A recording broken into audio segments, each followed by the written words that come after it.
Hi guys, this is a Abus padlock. It's the 6550.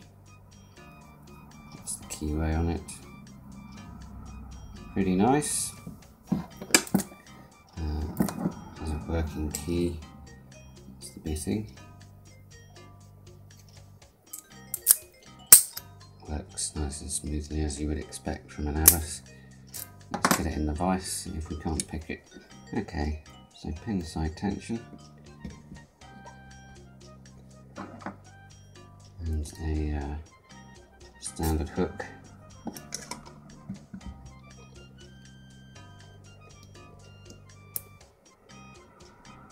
And binding on pin 3.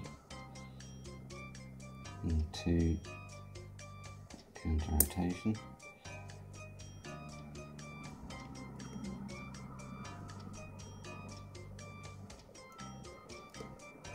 Go to the back, and 5,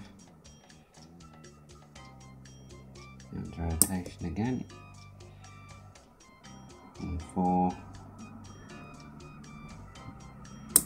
more counter rotation, up to pin 1 now, oops, counter rotation, that's it open. A lot of spools in there, a good fun pick, very nice feedback.